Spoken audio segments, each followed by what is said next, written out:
მოგესალმებით. თანამედროვე მსოფლიოში განვითარებულ მოვლენებს თუ დაუკვირდებით, აღმოვაჩენთ, რომ ბოროტება დღითიდღე უფრო ფესვებს იდგამს და ბოროტების აღმავლობა პიკს აღწევს.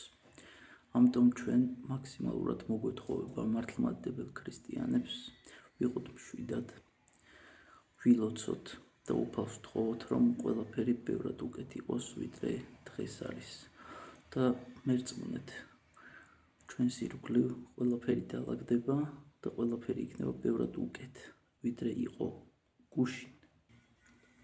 დაუკვირდეთ ჩვენს შეცდომებს, ვეცადოთ და ვიმუშაოთ საკუთარ თავზე და გამოვასწორეთ ეს შეცდომები. ვიფიქროთ სულის განწმენდაზე, მაგრამ ეს არ გავაკეთოთ რიტუალებით. რიტუალებმა გამოცდილებაა ჩვენს, რომ ადამიანი მიიყვანა პიროვნულ დეგრადაციამდე, აგრეთვე სულიერ. ამიტომ, როდესაც რაღაცა ახალს გაიგებთ, პირდაპირ ნუღაფრთოვანდებით, არამედ დაუსვით კითხვები საკუთარ თავს, რატომ, როგორ, რანაირად, საიდან, ვინ. მოგეხსენებათ, კითხვა ვინ დაესმის მხოლოდ და მხოლოდ ადამიანს.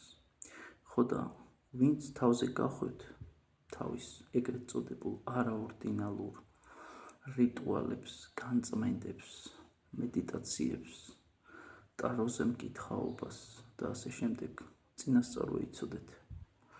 ეს არის მტკნარი სიცრუე და სადაც, როგორც ვიცით, ჭაობში ვერ გამრავლდება თევზი, აგრეთვე რიტუალურ და მაგიურ მოქმედებებით ვერანაირად ვერ მიიღებთ საწადელს, ვერ მიაღწევთ ვერანაირად და შედეგს ვერ დადებთ, რათა ეს ყველაფერი იქნება დროებითი და ეს ყველაფერი იქნება თავზე მოხვეული სიცრუე.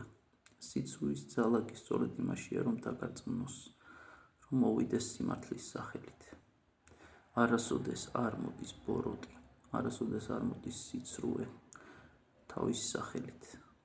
მისი ნიღაბი არის სიმართლე, მშვიდობა, ჭეშმარიტება, კეთილშობილება და ლოგიკურიც არის, რომ დაუკვირდეთ, როდესაც ადამიანი შენს პირისპირ დგება და გეუბნება, რომ ეხლა მე მოგატყუებ, რა თქმა უნდა არ მოტყუდები, მაგრამ როდესაც გეუბნება, რომ აი მე ვარ მშვიდობა, მე ვარ ხსნა, სწორედ მას მიენდობი. ამიტომ გვმართებს გონიერება, ჩვენ ქართველი ხალხი ზოგადად ბრძენი ხალხი ვართ, ამიტომ წამოვეგებით ბოროტების ანკეს.